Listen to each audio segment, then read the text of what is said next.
The Cold War was a period of ideological conflict between two opposing superpowers that majorly shaped Western media. This global standoff saw the largest use of propaganda in history, as both the US and the Soviet Union created manipulative content to sway the opinions of its citizens into believing they're on the right side of history. In the West, media became a tool to promote democratic values and frame communism as a threat to national security, while the Soviet Union used its own media to portray capitalism as selfish and morally incorrect. Everything from blockbuster movies and news reports to music and art was heavily affected by this ideological struggle. In this video, we'll explore the Cold War and how it shapes Western media, past and present. We'll briefly look into the Cold War as a whole, as well as look into how the US manipulated its people into fearing the communist regime and uphold democratic and patriotic values. Lastly, we'll be looking at the Red Scare and how the effects of the Cold War are still prevalent in modern society. On September 2nd, 1945, World War II was officially declared over. The Allied powers, led by the British, the US, and the Soviet Union, celebrated their victory over the Nazi Party. Due to the high number of losses that the Soviet Union had sustained over the course of the two world wars, they proposed that Germany be split to prevent them from rising up and threatening Europe once again. To do this, Germany was split between the British, French, and US in the west, and Soviet Union in the east. Under Joseph Stalin's leadership, the Soviet Union began expanding its influence across Eastern Europe, establishing communist regimes in many countries such as Poland, Hungary, East Germany, and many more. This wall of communist countries created the Iron Curtain. America feared this Iron Curtain. They saw it as the start of a communist expansion, threatening the spread of democracy and the soon arrival of a communistic Europe. By 1949, the Soviet Union successfully tested Joe-1, the first Soviet atomic bomb, ending America's monopoly on nuclear weapons. This sparked the beginning of a major arms race. Both sides were now racing to build bigger and more destructive arsenals, getting an upper hand on the opposition. With the Soviets' Iron Curtain evolving into the continuation of the arms race, President Harry S. Truman wrote the Truman Doctrine. This policy pledged that the US would contain the spread of communism by supporting countries like Greece and Turkey with military aid and financial aid. In 1957, the Soviet Union successfully sent Sputnik 1 into orbit, the world's first artificial satellite. Then again, in 1961, they sent Yuri Gagarin into space, making him the first human to orbit the Earth. This monumental achievement was a major victory for the Soviets, as it displayed the supposed superiority of communist science and technology.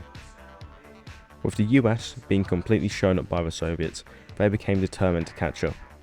In 1961, Apollo 11 launched from Kennedy Space Center, carrying astronauts Neil Armstrong, Buzz Aldrin, and Michael Collins. They landed successfully on the moon after 4 long days. This major scientific achievement was groundbreaking and has now cemented the US's victory over the Soviets in the space race.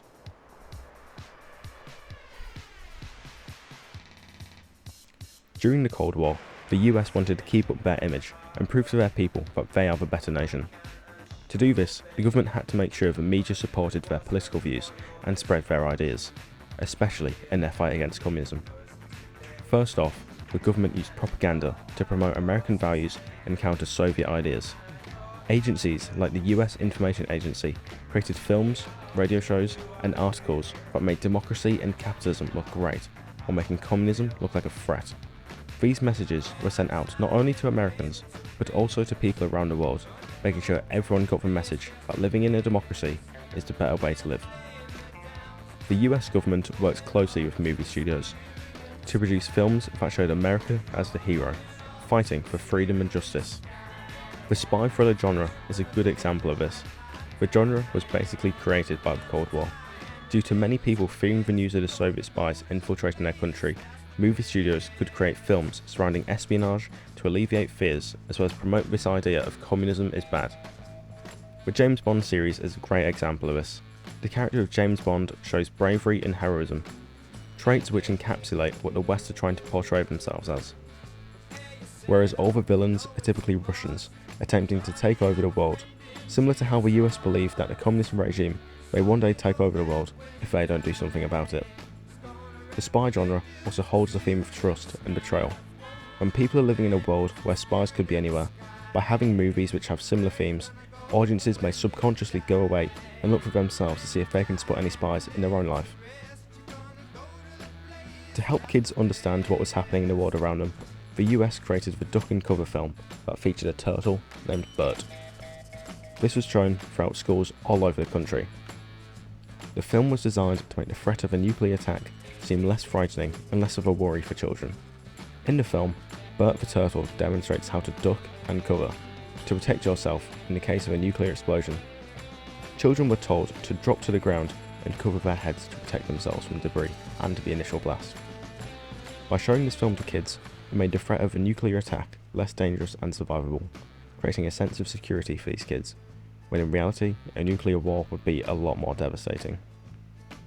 During the 1940s to 1950s, Senator Joseph McCarthy claimed that communists had successfully infiltrated the US, getting into the government, businesses, Hollywood, and other major industries in an attempt to bring down democracy from the inside. McCarthy started accusing people of being either a communist or a communist sympathiser without much real evidence. These accusations were often based on rumours, which ultimately led to thousands of jobs, businesses, and lives being ruined. Politicians, journalists, directors, and actors were all subject to McCarthyism. Since movies were so influential at the time, it's no surprise that the government feared that the infiltrators could change Hollywood into spreading communist lies to the West. To combat this, the government went after writers, directors, and actors in an attempt to stop them before they could become a problem. The Hollywood 10 were a group of filmmakers who refused to be questioned by the House of Un-American Activities Committee, a government group that had the job of investigating communism within the country. Because they refused, they were blacklisted from Hollywood, preventing them from making movies ever again. Many others in the entertainment industry were also blacklisted, just because they were accused of having communist ties. Some of them couldn't work for years, and their careers were ultimately destroyed. Even if someone was innocent, the fear of being connected to communism was completely enough to ruin their reputation. Even though the Cold War ended over 30 years ago, it has still had a big impact on the media we consume today. Movies and TV shows still use the ruthless Russian stereotype that threatens to take over the world in some way. But you can now argue that the stereotype is being subverted to some degree, with characters like Black Widow still keeping the spy title, but instead being a hero who left her old life in Russia and instead fights to protect the world. Unfortunately, with the war in Ukraine and Russia, the stereotype will most likely go back to being world-ending antagonists for a while instead. The Cold War's influence is shown heavily in other forms of media, such as video games. Game series like Call of Duty Black Ops and Fallout are great examples of the Cold War.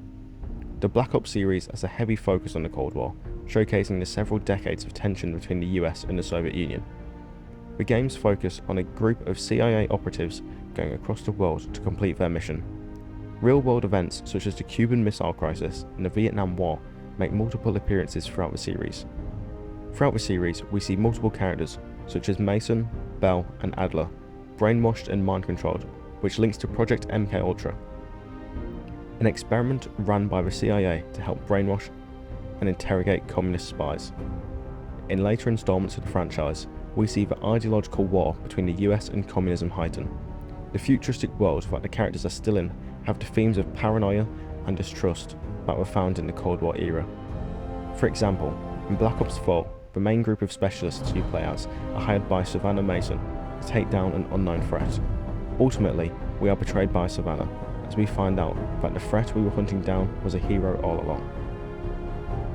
Other installments, like Call of Duty Cold War, has the central story being that you're an ex-Russian soldier who is brainwashed by the CIA into hunting down an anti-Western group called Perseus, run by Soviet officers and agents.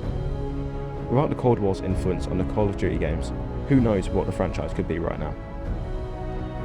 Another highly popular game franchise that is heavily inspired by the Cold War is Fallout, a personal favourite.